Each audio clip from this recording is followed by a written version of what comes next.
Fighting for freedom, liberty, and the restoration of the Constitution. The Patrick Riggins Show. Call in now at 865-243-8255. That's 243-TALK. And now your host, Patrick Riggins. Yes, hold your head up. Proud to be an American. Proud to be someone fighting for freedom and liberty instead of rolling over and just taking what comes along. Never a good thing to be doing. This is the Patrick Riggins Show, and we are back. And what I want to talk about this segment is, well, I guess we'll kind of pursue this gun thing a little bit here and mix in a little bit of this fiscal cliff garbage. You know, have you ever stopped to think about what would happen if government should collapse? If you're in this audience and one of our regular listeners, then life for you will probably improve. But life for people dependent on government will be considerably worse off. And government won't be happy because all of a sudden it's not around as much anymore. Its power is greatly diminished. And Congress is talking about trying to avert the fiscal cliff. They're talking about the sacrifices that have to be made, the raised taxes we'll have to pay. Am I mistaken about something? Did I cause this fiscal cliff? No, I did not. Then why am I having to pitch in to fix it? When people want to reduce their taxes, they're called greedy. But when the government is talking about, they take about 50% of your money across all taxes. If you added up every tax you're paying at all the little places, and they spend more than they make, that isn't greedy and irresponsible to boot? Congress created this whole problem. They are the whole reason we have economic problems. I don't spend more than I make, so why should I cover for Congress when they spend more money than they take in? The very people telling us they have the solution, they're the ones that created this mess. Look at the debt. How are we going to pay off all of that? There's no way. Not even if you taxed everyone in America at 100%, you aren't going to get the debt paid off. Yet we sit out here and allow this sort of thing to continue, and we wonder aloud why it does when we encourage it by not holding our representatives' feet to the fire. We're not bugging them with emails and calls until they do the right thing.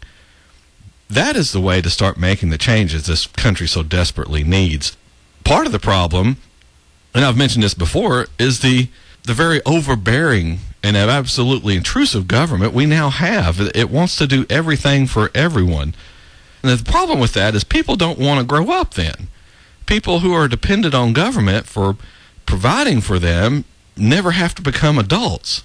And thus, they act like children. They're never given the chance to learn, to mature, to become self-dependent.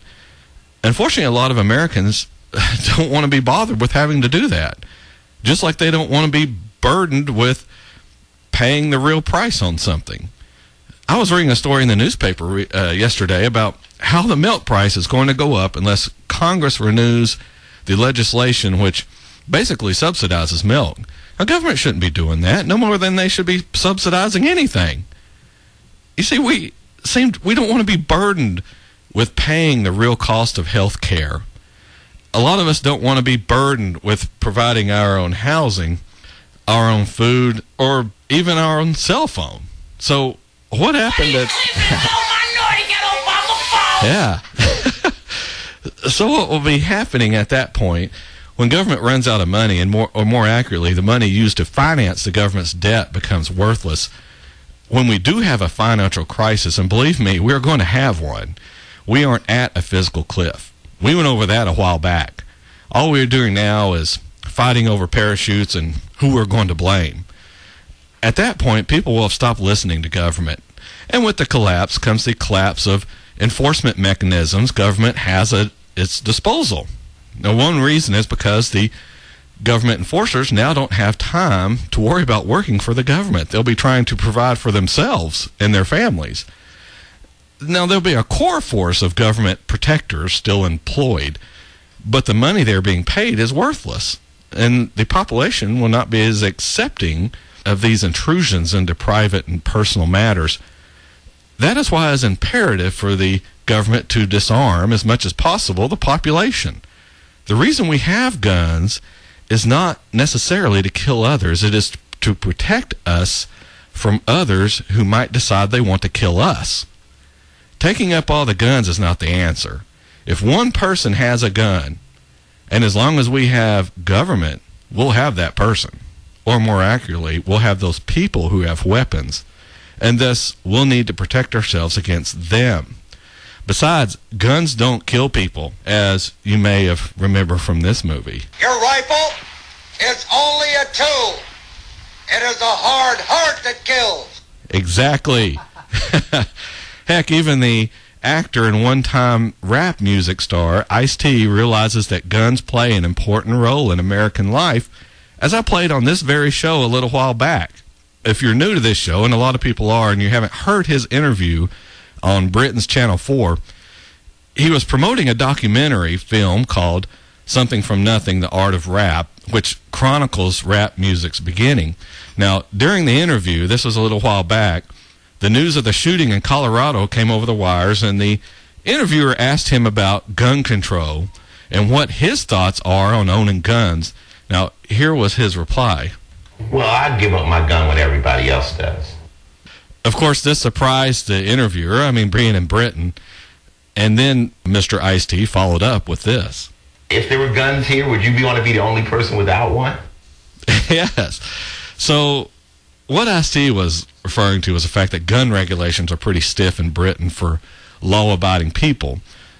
But this is the important clip. This is the part of the interview where Ice-T breaks from other Hollywood, well, he's not an idiot, but from the other Hollywood idiots. You know, the right to bear arms is because that's the last form of defense against tyranny, not to hunt. It's to protect yourself from the police. The right to bear arms is the last form of defense against tyranny. Well, couldn't have said that any better myself. Of course, this isn't what the interviewer wanted to hear, so he asked Ice-T if having guns in America makes it easier for people to kill one another, and here was his reply to that. Nah, not really. You know what I'm saying? If somebody wants to kill people, they don't need a gun to do it. You can strap explosives on your body. They do that all the time. It's amazing this guy is in Hollywood. Although I don't know how many friends he has left after doing that interview. Probably not a whole lot. People didn't tend to be pretty shallow and superficial out there in La La Land. But the point is, the Second Amendment has almost absolutely nothing to do with hunting. It has everything to do with protecting yourself against a tyrannical government. A government that is overstepping its bounds. You ask why I need a semi-automatic rifle with a 30-round or even bigger magazine. That's what that's called, magazines, not clips. Whenever you hear someone refer to a magazine as a clip, just go ahead and disregard everything else they're saying. But back to the question, why do I need this type of rifle? Because the government is dang sure going to have more firepower than I do. And I need every advantage I can get, so should the situation come to that. Government wars and exterminations in the 20th century, the last century, reached 262 million people killed by their own governments, and 44 million people killed in wars brought on by those governments. The government doesn't want an armed population, not one armed as well as it is here, because it wants to be able to roll over anyone standing against it should the need arise. The government is about preserving itself.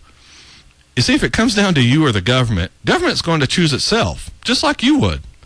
You would choose yourself and self-preservation over that of the government. Just look how it treats you. You're supposed to be over government. You're supposed to be the one who created government. Now you may ask, why would government want to bother me?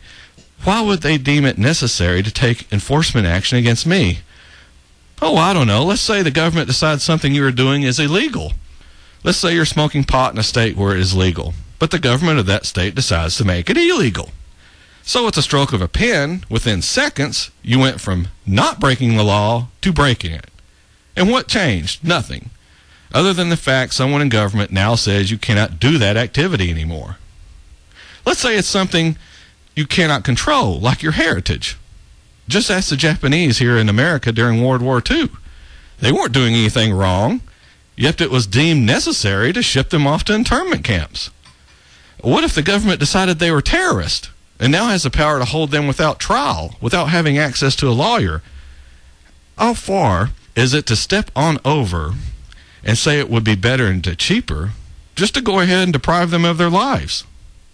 Look, the government violates your rights constantly, every day, and almost dares you to challenge it. The reason is because few people have the will or money to put together a huge legal challenge to the government. When you sue the government, you have to pay your legal bills and the government's, or part of them, because the government's funded with your tax dollars. We're up on the end of the first half hour here on the Patrick Riggins Show. One of the fastest shows you'll ever hear. Just time flies by here. I think it's because we have so much intelligence and logic here, and reason. So, hey, speak for yourself, buddy. Yeah. No, wait a minute. No. Yeah, hold on. Oh, yeah. All right, this is Patrick Riggins with the Patrick Riggins Show. We'll be back after these couple of messages.